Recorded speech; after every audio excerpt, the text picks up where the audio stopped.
Les rendez-vous de Monique. Astuces, chroniques et invités tous les mercredis de 10h à midi. L'invité du jour.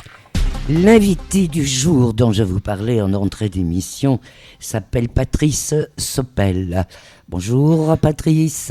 Bonjour Monique et bonjour, bienvenue. Tout le monde. Bienvenue. Bon, vous venez de pas très loin. Hein. Vous venez Du passage d'Agen, juste à côté d'Agen. d'Agen. C'est pas très très loin, mais bon, la route était bonne, le GPS pour nous trouver, tout était en place. Voilà, tout était parfait, j'ai trouvé du premier coup, donc me voilà. Eh bien, écoutez, on est très content de vous recevoir. Et c'est vrai qu'on disait tout à l'heure hors antenne, j'aime recevoir un écrivain une fois par mois. Bingo, c'est tombé sur vous. Allez, merci. Donc, nous, on s'est rencontrés à la fête de la lecture de Boué. J'ai trouvé que votre couverture de livre, d'ailleurs, que j'ai mis sur ma page Facebook, chers amis, merci de votre fidélité, en tout cas. Et donc, c'est magnifique parce que c'est un tableau à l'origine. Tout à fait, c'est une peinture que j'ai trouvée sur Internet, sur un site spécialisé. Oui. Dans la revente de droits pour utiliser l'image qui sont proposés par des artistes. Alors ça peut être des photos ou des peintures. Ouais. Et donc je cherchais une illustration pour ce roman qui à ce moment-là n'était pas encore sorti. Et je suis tombé par hasard sur cette magnifique image. Et je me suis dit, c'est Tatanka, c'est elle, il me la faut. Alors, voilà, ce visage magnifique. Pourquoi Tatanka? Tatanka, qui est donc le titre de votre roman, L'esprit des grandes plaines. On parlera après des Amérindiens. C'est cet amour, cette passion que vous avez pour ces Amérindiens. Alors déjà, l'esprit des grandes plaines, on imagine le Canada, l'Amérique du Nord en tout cas. Tatanka. Tatanka, c'est quoi? Alors Tatanka, on peut résumer que c'est le nom générique du bison. D'accord. Voilà. Tatanka, pourquoi? Parce que Tatanka, le nom vient en parallèle avec l'image. Et donc en fait, c'est pour symboliser la déesse Tatanka, la déesse des bisons. D'accord. Donc vous avez certainement entendu parler du bison blanc, Oui, oui. qui est vénéré par les Amérindiens. Ouais. Et une légende dit que cette déesse est apparue un jour aux yeux d'Amérindiens et leur a indiqué les coutumes pour vénérer le bison, puisque le bison est vénéré chez les Amérindiens parce que c'est lui qui amène la nourriture, c'est la source de vie. Bien sûr. Donc Tatanka, c'est un dérivé, on va dire, de la déesse des bisons blancs. Voilà, c'est un dérivé simplifié. Alors, moi, je suis toujours très curieuse. Pourquoi il y a des bisons blancs? Est-ce que ça, on le sait? Ce sont des bisons, on pourrait dire albinos, mais Oui, c'est ça. c'est très rare. Et à chaque fois, pour les Amérindiens, dès qu'un bison blanc vient au monde, c'est un signe de renouveau. C'est un très très bon signe, un très bon présage. Je disais dans ma page que ces Amérindiens ont un respect pour la nature et l'âme aussi prend une très grande place dans leur culture. Leur culture, c'est la nature, puisque de toute manière, comme je le disais, leur première source de vie, c'est le bison. Sans le bison, Ouais. ils n'étaient rien. Puisque dans le bison, tout servait, hein, que ce soit la chair, la peau, les tendons, les os, tout y passait. Ouais. Mais dites-moi, on va plutôt revenir sur votre parcours pour comprendre un petit peu mieux Tatanka. De profession, je disais que vous êtes gardien. Enfin, on dit surveillant pénitentiaire. Surveillant Voilà. pénitentiaire. C'est pas trop dur? C'est difficile par moment. Ouais. Mais bon, voilà, nous avons des missions à accomplir, on les accomplit aussi bien qu'on le peut. Ouais. Et donc, chaque personne qui... Qu'est-ce qui vous a amené, Patrice, à être... où j'ai eu un long cheminement, puisque je n'ai pas commencé dans la pénitentiaire. Oui, je m'en doute. J'ai commencé en tant que sous-officier de l'armée de terre. D'accord. Donc j'ai passé durant cette période, donc 7 ans dans l'arme blindée cavalerie. Ok. Et durant cette période, j'ai passé 7 mois en ex-Yougoslavie durant le conflit qui a sévi Oui. là-bas. Par la suite, au bout de 7 ans, bon, j'en ai eu un peu marre.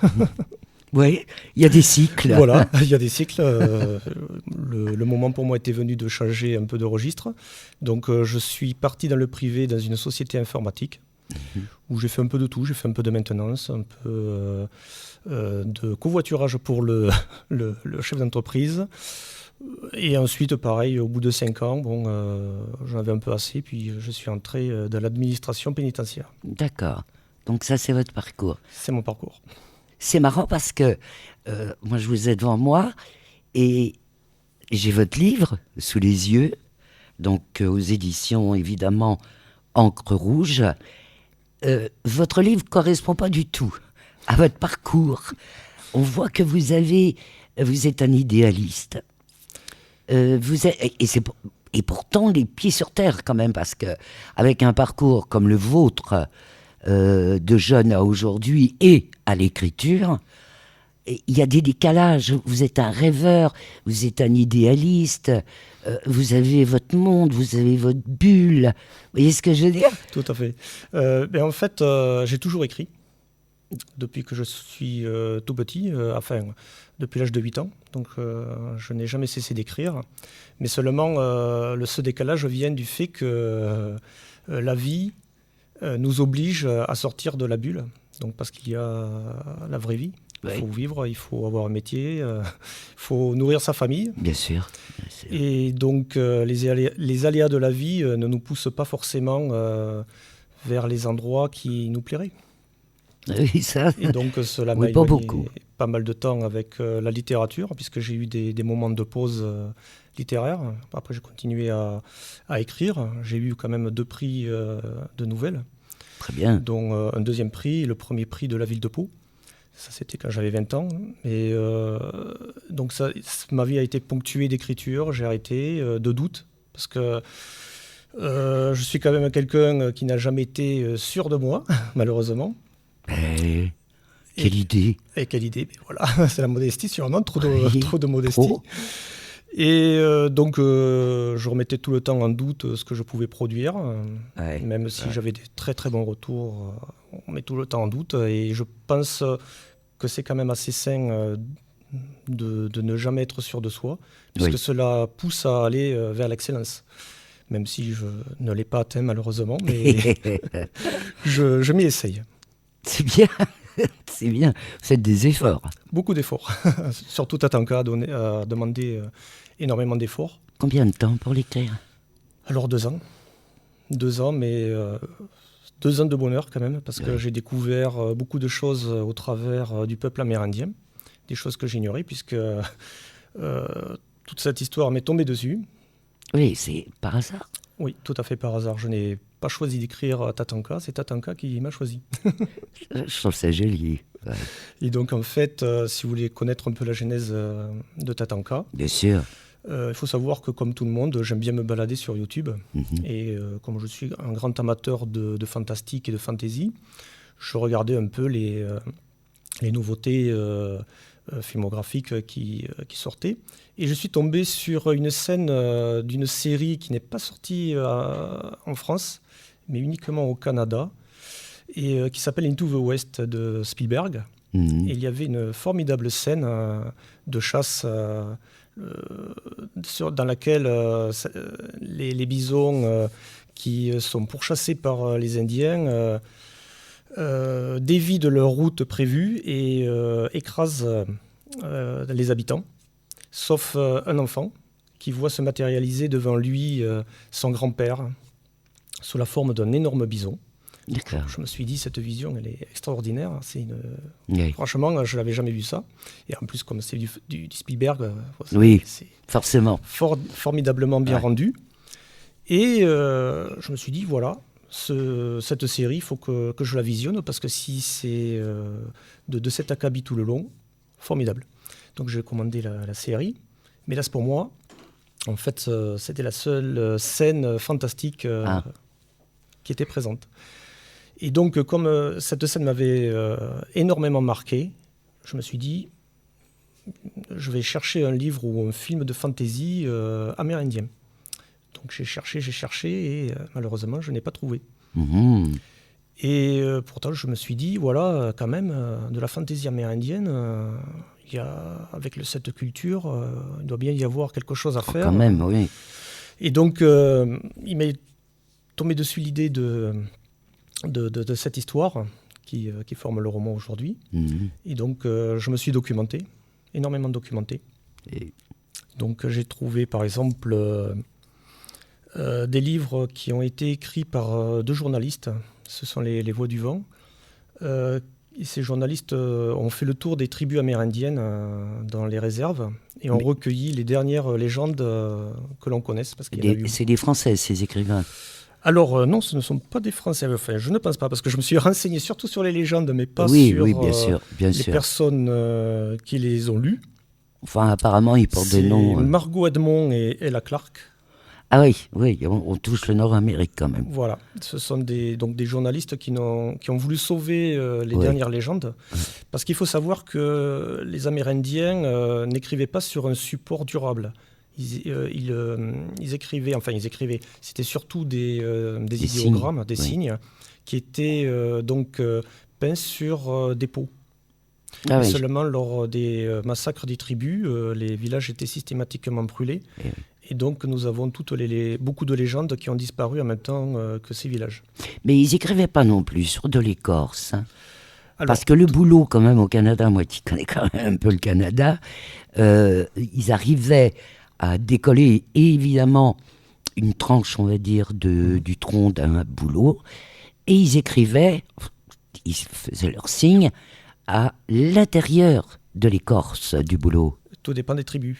Parce que Oui, j'imagine. on a retrouvé aussi des signes sur des rochers. Un. Donc Ouais. c'était soit sur rocher, mais essentiellement c'était sur des supports quand même qui étaient périssables, Oui. puisque d'ailleurs on a perdu énormément de légendes. Ah oui, dommage. Dommage. Comme quoi, on dit que les écrits restent, mais pas tous. Pas tous, malheureusement. Ouais. Et donc cela m'a permis de découvrir le monde des Amérindiens, mais le monde onirique, Mm. qui s'avère très très riche, aussi riche que celui du nord de l'Europe, puisque actuellement la fantasy est basée quand même essentiellement sur les légendes Scandinaves. scandinaves, voilà. Mm. Et ce que je ne comprends pas actuellement, c'est que ne se sont pas davantage intéressés donc aux légendes amérindiennes, Ouais, quand même, je suis d'accord qui sont avec très vous. inspiratrices. Je suis d'accord avec vous.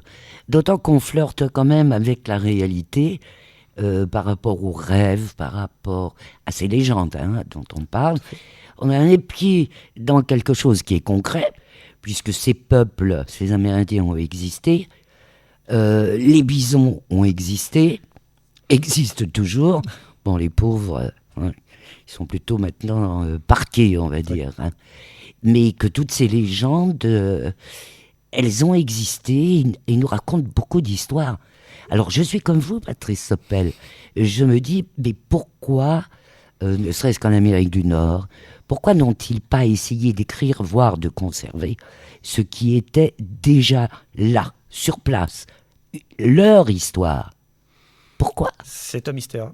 Je ne comprends pas moi non plus, mais en même temps, ce livre, j'ai voulu aussi montrer les Amérindiens sous un autre angle. C'est-à-dire que jusqu'à présent, tout ce qui peut être produit, ça va être l'Amérindien misérable à qui on a volé sa terre, comme si on ne le rattachait qu'à ça.